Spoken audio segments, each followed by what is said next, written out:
Olá, colegas médicos que acompanham a gente do Geriação aí nas outras plataformas, no YouTube e nas redes sociais. Sejam muito bem-vindos ao nosso podcast. Meu nome é Lore Andrade, eu sou geriatra e especialista em cardiogeriatria. E eu estou muito feliz de gravar o nosso primeiro episódio para vocês e com um tema que eu particularmente adoro, que é a insuficiência cardíaca com fração de ejeção preservada. Hoje nós vamos falar sobre o tratamento e as últimas atualizações.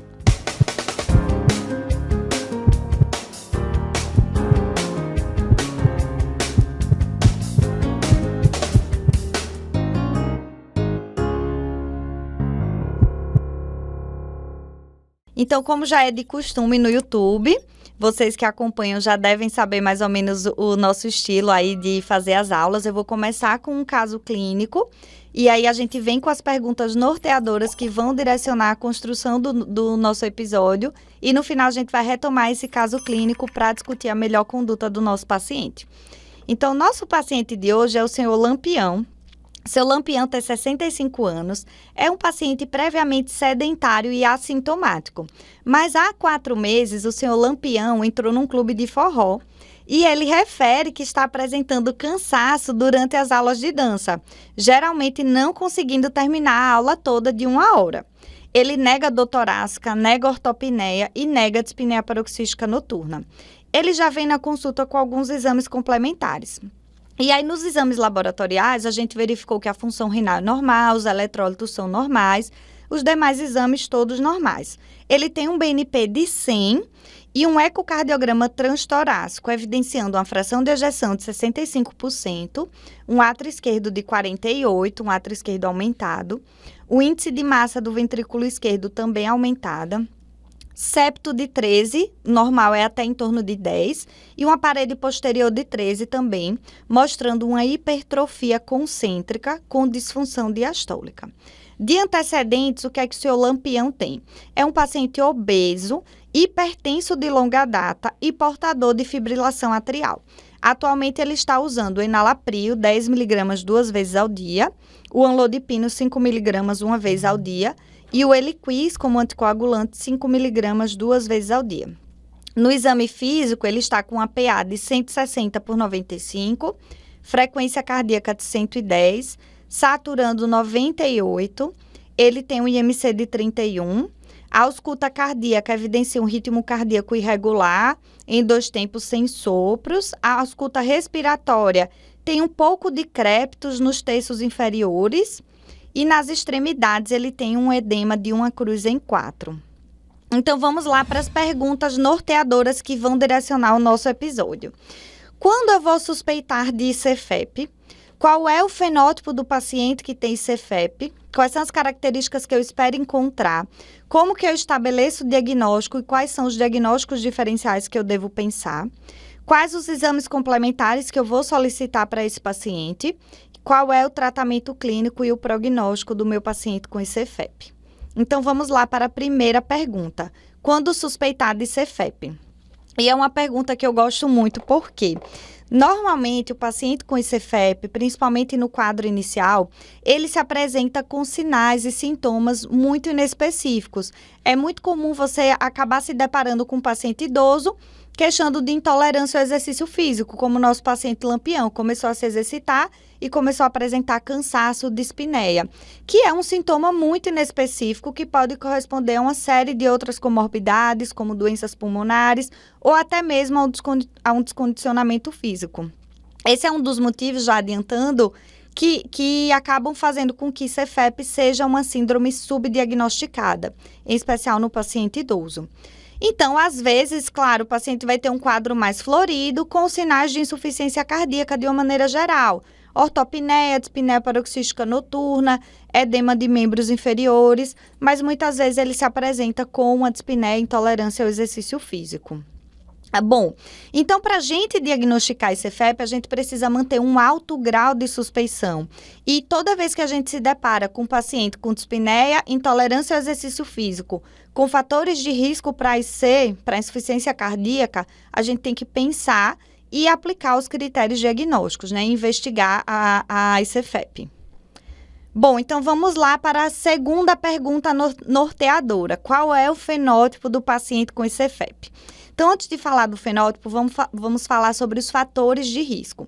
Existem 4 fatores de riscos principais implicados no desenvolvimento da ICFEP, que são a hipertensão, em especial hipertensão de longa data e mal controlada, fibrilação atrial, idade avançada e obesidade. Esses são os principais fatores. Além disso, a gente tem diabetes, doença renal crônica, dislipidemia e sexo feminino, eu coloco aqui entre aspas, né?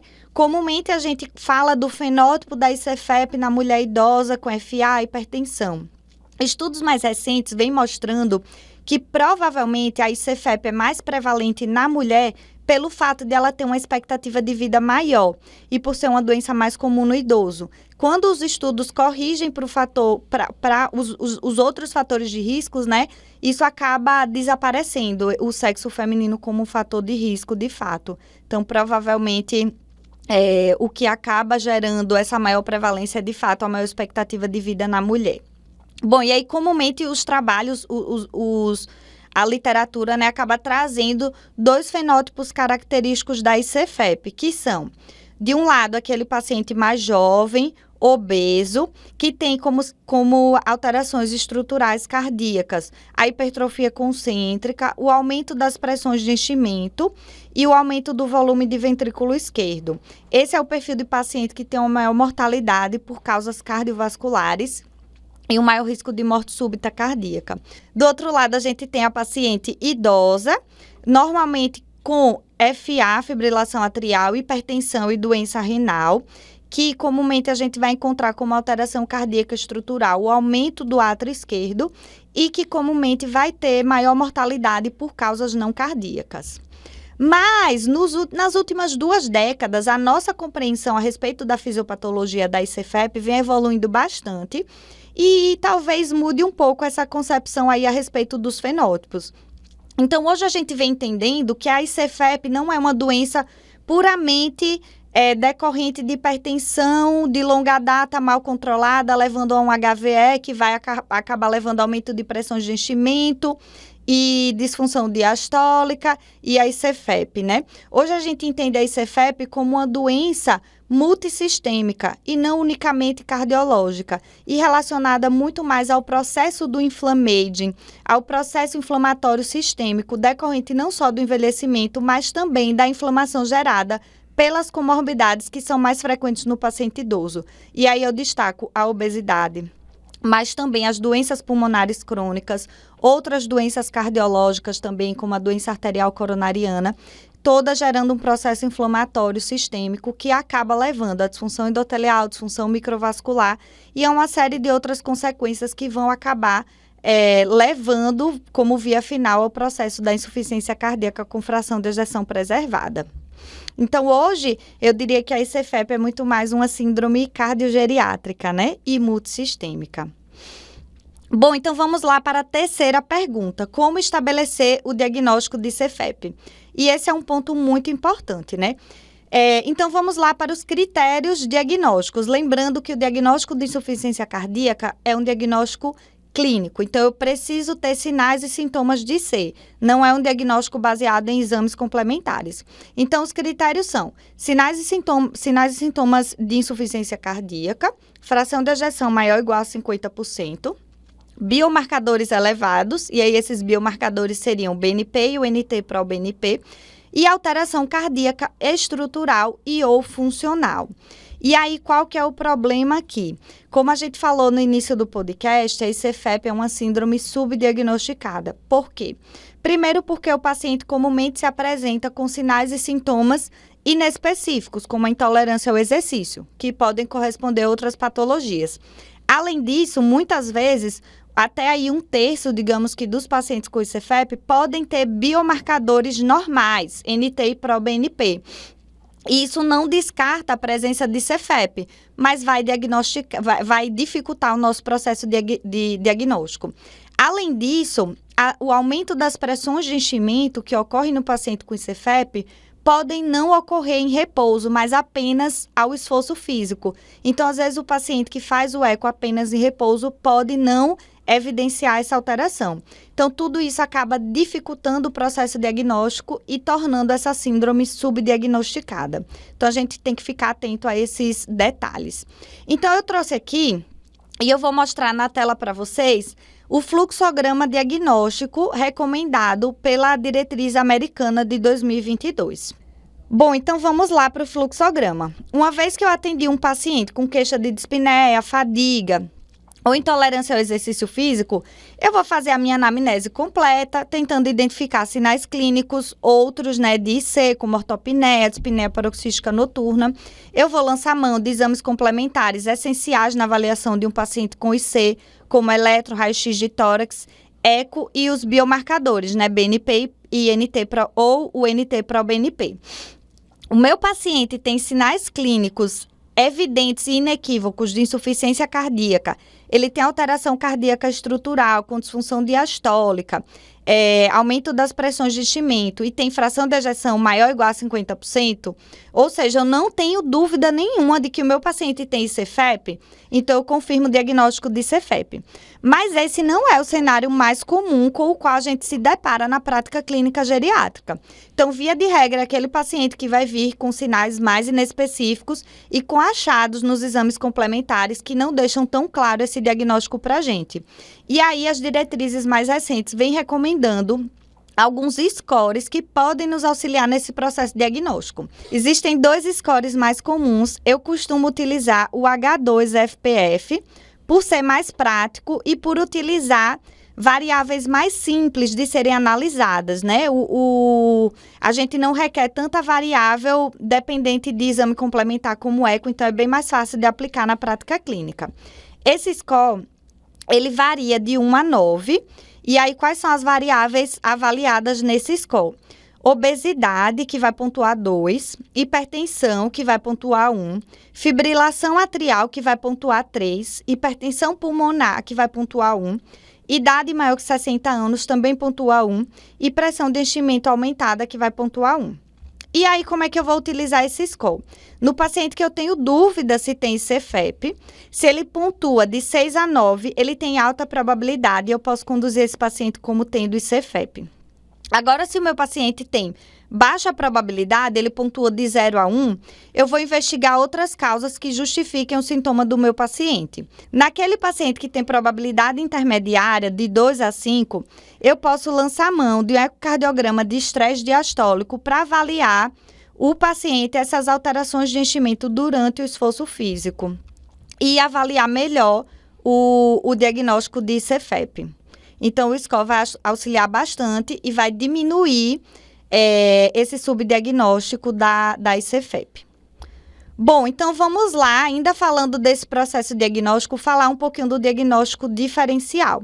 Então, existem algumas patologias que podem, digamos que ser mascaradas, pelo diagnóstico de ICFEP, e a gente tem que ter muito cuidado, porque são patologias que têm um mecanismo fisiopatológico diferente, que muitas vezes vão ter um tratamento específico que pode mudar o prognóstico do paciente, então elas precisam ser pensadas e diagnosticadas. Então, os detalhes dessas patologias fogem do escopo do tema do nosso podcast, mas é importante a gente pensar principalmente amiloidose cardíaca, miocardiopatia hipertrófica e pericardite. Falando especificamente em amiloidose cardíaca, que inclusive nessa última diretriz americana de 2022 vem uma recomendação de investigar no paciente, suspeitar e investigar naqueles pacientes com síndrome do túnel do carpo bilateral, baixa voltagem no eletro, é um paciente com a dissociação, ele tem um eco evidenciando aumento das paredes do VE, mas o eco com baixa voltagem, que não fecha critérios para sobrecarga de ventrículo esquerdo, paciente com hipotensão ortostática e neuropatia periférica. Esses são alguns sinais que pacientes com amiloidose cardíaca podem apresentar e que nos devem fazer suspeitar desse diagnóstico frente a um paciente com o diagnóstico estabelecido de ICFEP. Bom, então vamos lá para a nossa terceira pergunta. Quais exames eu vou solicitar num paciente com ICFEP? E aí, por que eu vou solicitar exames complementares, Lauren, se você me falou que o diagnóstico é clínico? A gente tem 2 objetivos principais com os exames complementares. Investigar as causas, investigar complicações Na verdade, eu diria que 3, né? Investigar as causas, investigar complicações e fazer uma avaliação prognóstica, além de definir a fração de ejeção, que é feito através do ecocardiograma, que vai direcionar o meu tratamento clínico, né? Então, via de regra, a gente vai solicitar como exames básicos para esse paciente: eletrocardiograma, ecocardiograma, raio-x de tórax, uma bioquímica completa com hemograma, função renal, eletrólitos e os biomarcadores, né? Ou BNP ou NT para o BNP. E lembrando aqui um adendo com relação ao paciente com ICFEP. O BNP ou o NT-proBNP pode ser normal em até 30% a 40% dos pacientes com ICFEP. E isso não descarta o diagnóstico. Então, a gente tem que estar atento a essa peculiaridade. Normalmente, o paciente com ICFE tem biomarcadores mais elevados do que o paciente com ICFEP. E aí, em especial, no paciente obeso e no paciente negro, eu posso encontrar esses biomarcadores normais. Então, vamos falar um pouquinho sobre os achados mais comumente encontrados nos exames complementares de um paciente com ICFEP. Então, no ecocardiograma, que a gente pode encontrar hipertrofia de ventrículo esquerdo, evidenciada por um aumento de massa do VE, aumento da espessura das paredes, septo e parede posterior, disfunção diastólica, evidenciada por um aumento da relação E'. A gente também pode encontrar aumento de átrio esquerdo, aumento das pressões de enchimento, aumento da hipertensão pulmonar. Hipertensão pulmonar, né? Então, esses são os achados mais clássicos no ecocardiograma. Lembrando que até 1/3 dos pacientes com ICFEP podem ter pressões de enchimento normais no repouso, que vão se mostrar aumentadas apenas durante o esforço físico, né? Então, nesse caso, o ecocardiograma pode mostrar uma pressão de enchimento normal e apenas o eco com o estresse físico é que vai evidenciar esse achado. Então, tem que ter cuidado com isso para a gente não acabar descartando o diagnóstico também no paciente que tem suspeita. Bom, e aí a gente falou muito de ICFEP é subdiagnosticada por todos esses motivos que a gente discutiu, mas tem um outro ponto que eu gosto de chamar a atenção para a gente acabar não estabelecendo o diagnóstico também em quem não tem. É muito comum que o paciente idoso tenha disfunção diastólica no eco, isso pode ser uma alteração fisiológica do envelhecimento. Então, como a gente falou, a insuficiência cardíaca é um diagnóstico clínico, o paciente tem que ter sinais e sintomas. Mesmo que no momento ele não tenha, em algum momento ele já apresentou para ele ter esse diagnóstico. Então, o encontro do achado isolado de disfunção diastólica no ecocardiograma de um paciente que não tem nenhum sinal clínico, nenhum sintoma, que não tem congestão, que não tem alteração de biomarcadores e nenhum dos outros critérios de insuficiência cardíaca, né, eu não posso me valer desse achado para estabelecer o diagnóstico de ICFEP, ok? Bom, então vamos lá para a nossa quinta pergunta norteadora, que é sobre o tratamento da ICFEP. Bom, então eu vou trazer aqui as recomendações, principalmente da diretriz americana, que é a mais recente, de 2022, porque ela já incorporou os resultados de alguns estudos, principalmente os estudos que avaliaram inibidores de SGLT2, que a diretriz brasileira de 2021 não incluiu.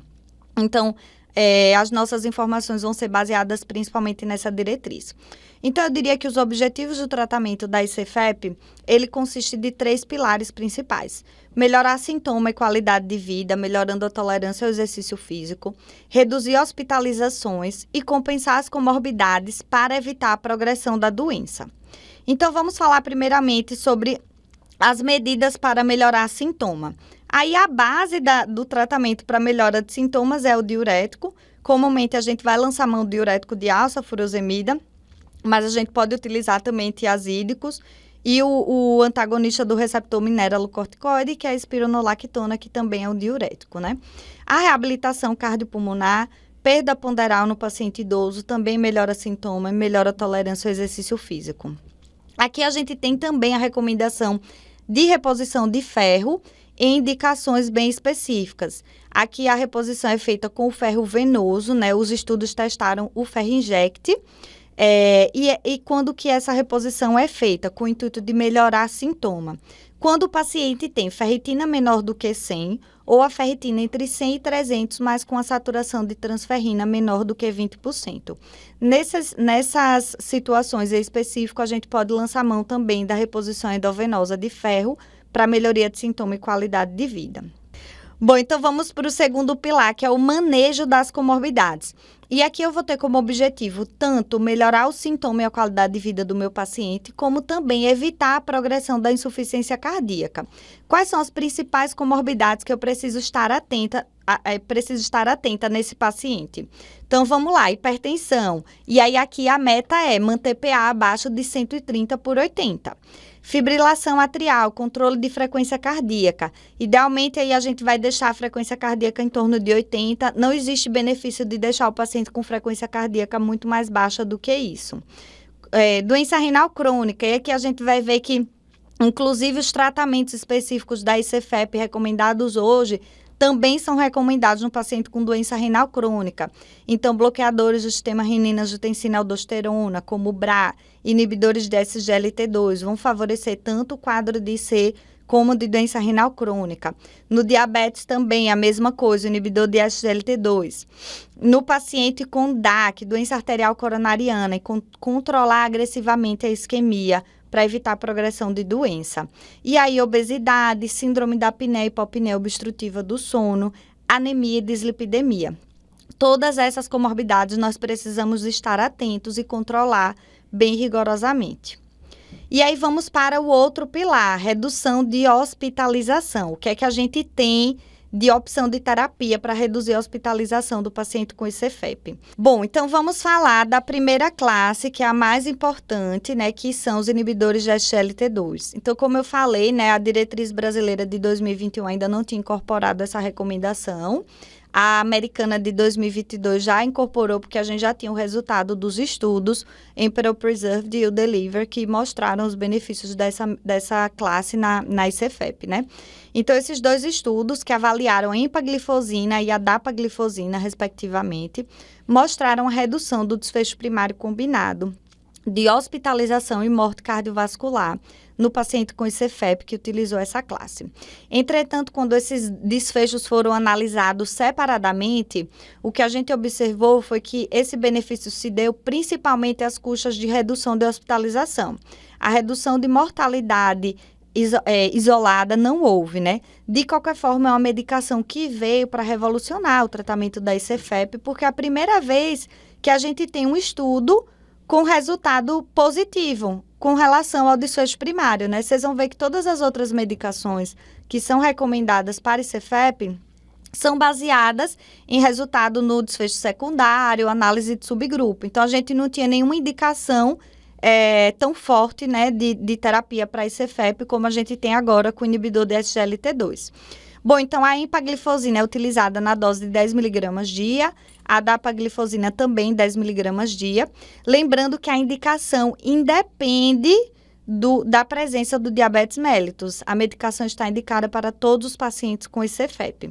Os efeitos colaterais mais comuns são as infecções genitais, principalmente fúngicas, mas tem um efeito colateral importante que a gente tem que lembrar no paciente idoso, que é a hipotensão decorrente do efeito diurético que ele tem, né? O inibidor de SGLT2 é glicosúrico, ele promove também uma perda hídrica, então ele pode levar à hipotensão. Muitas vezes a gente vai precisar até ajustar a dose do diurético para evitar. Então, ficar atento à hipotensão postural no paciente idoso em uso de inibidor de SGLT2.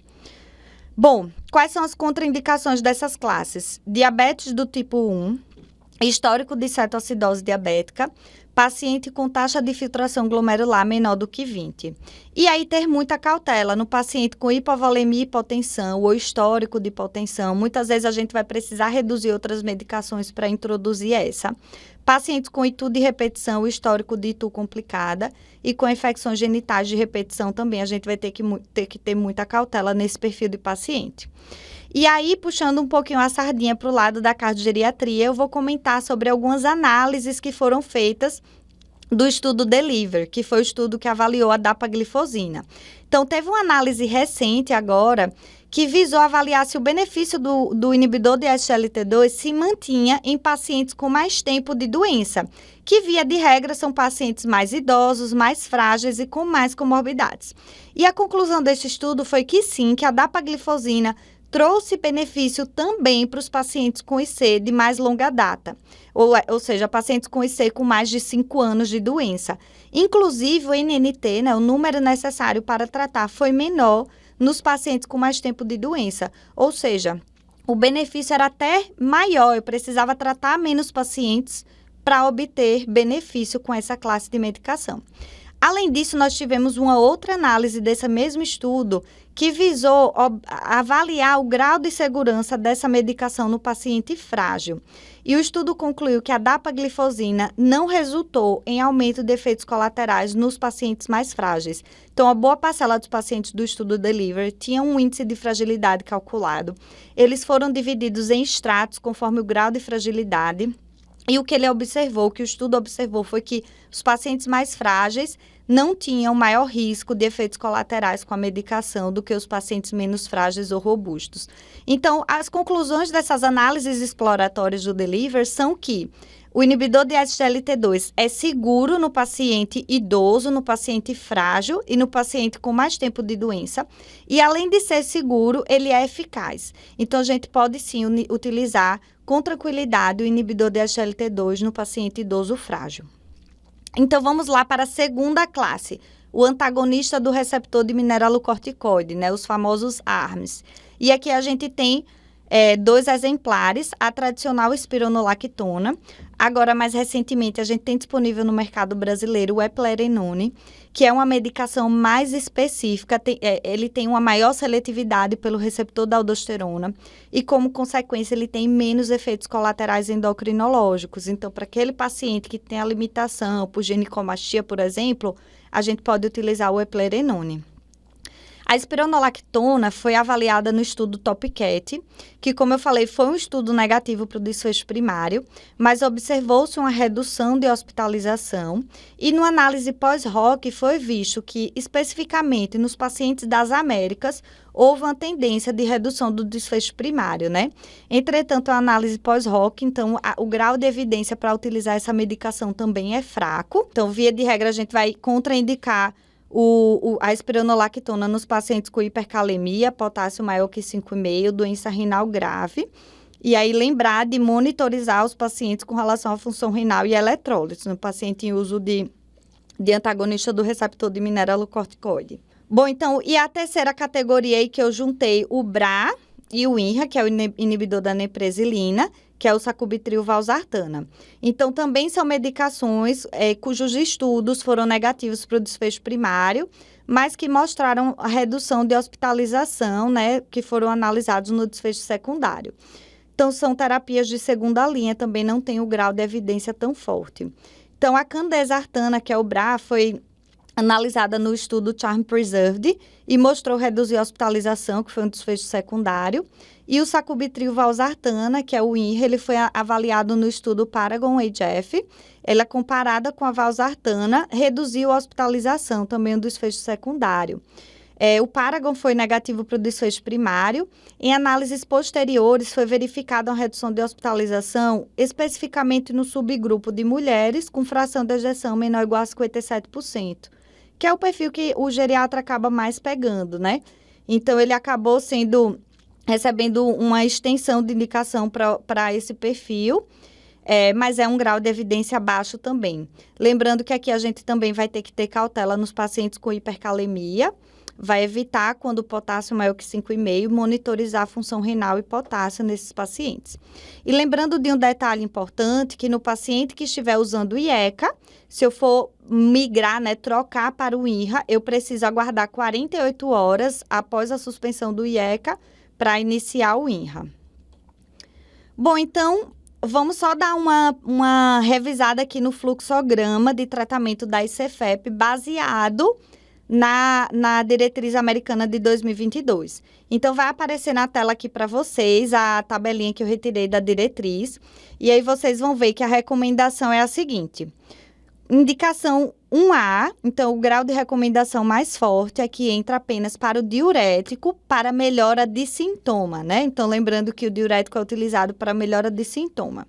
E aí, em seguida, vem os inibidores de SGLT2, que é a única classe com indicação 2A. As demais classes vêm com grau de recomendação menor, né? o INRA, o BRA e o antagonista do mineralocorticoide, todos com indicação 2B. Então, algumas dicas práticas aqui que eu daria com relação ao tratamento da ICFEP, principalmente no paciente idoso, é iniciar uma medicação de cada vez. A gente tem que ter muita cautela com a inércia terapêutica, né? Não é porque o paciente é idoso que eu vou ficar utilizando subdoses ou não usar todas as medicações que estão indicadas, mas é um paciente com maior risco de ter efeitos colaterais, principalmente hipotensão postural, que pode gerar queda. Então, a gente vai ter que ir bem devagarzinho, vai introduzindo uma medicação de cada vez e observando a tolerância, mas com o cuidado de não cair na inércia terapêutica e não otimizar a medicação desse paciente.